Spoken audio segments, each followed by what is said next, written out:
Once you've completed working on your image or your design or anything else that you've been working on, it'll be time to save out that work or possibly save a file so that you can come back to it later on. So let's go ahead and talk about saving inside of Photoshop and the different types of file formats. Now, there's an extensive list of file formats, so we won't get into all of them right now, but I'll show you the basics of how we would save out our image. So you can go ahead and follow along or pull up an image if you'd like, and you can go ahead and make some adjustments. Maybe you want to type on it or take your brush tool and color it in. Feel free to do any of that. Now once you're ready to save, we can go up to File, and we have two options here. We have Save and Save As. Now Save is currently not highlighted because it hasn't been saved yet. We've opened it up, but we have not saved it. So we'll need to use the Save As feature. Once we've saved it once, then we can use the save feature to quickly save it without having to worry about going through the Windows Explorer or the Mac OS Explorer at all.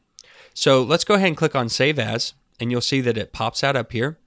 And we can go ahead and save it in the folder that we like. Go ahead and choose your folder. We can give it a name, and we can save the file type. Now it's going to bring up the file type that we brought in. So because we brought a JPG in, that's what it's going to try to save it as. However, we can change that if we want to save this out as, say, a GIF or any of the other ones like a PNG or BMP or TIF. You can do that here. And whenever we make any changes, like say we go to BMP, it'll show that it's going to be saved with that file extension, and then we can hit the save button.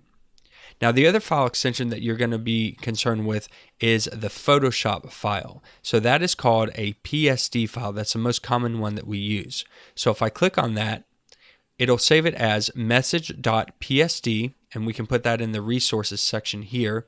And we can save it as a copy, or we can just create a new one. We can worry about all the color attributes and things later on. That's nothing real important, but we'll just go ahead and click save, and it'll save this out as a Photoshop file. Now the difference between a Photoshop file and say one of these other ones like the original JPG is the JPG cannot be edited. It's going to be an image file with all of your edits already made. The Photoshop file will have all of your layers and adjustments and histories and anything else that you've done to create that file. So if you need to go back and make any adjustments later on, you can do that with the actual Photoshop file. So we'll go ahead and click Save. And now you can see at the top thumbnail, it's changed it from message.jpg to message.psd for the Photoshop document.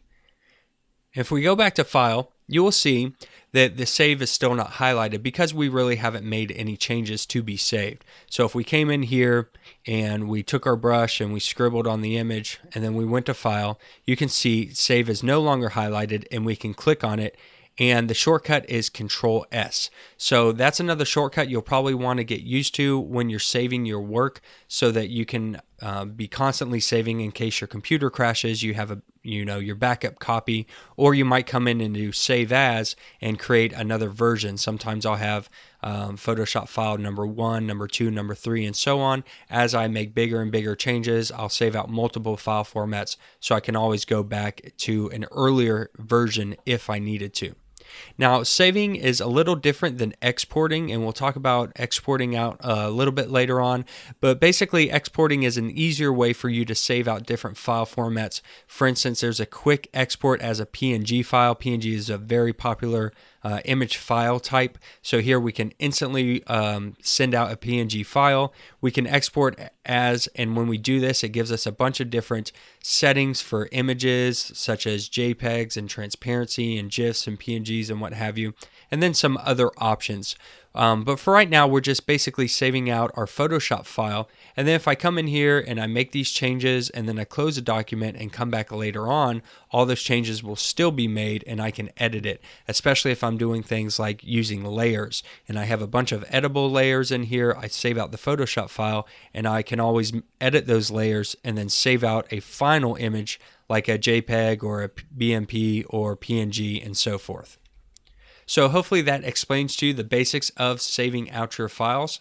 I'll go ahead and leave this PSD as a resource file just so you can open it up and make sure it's working and everything.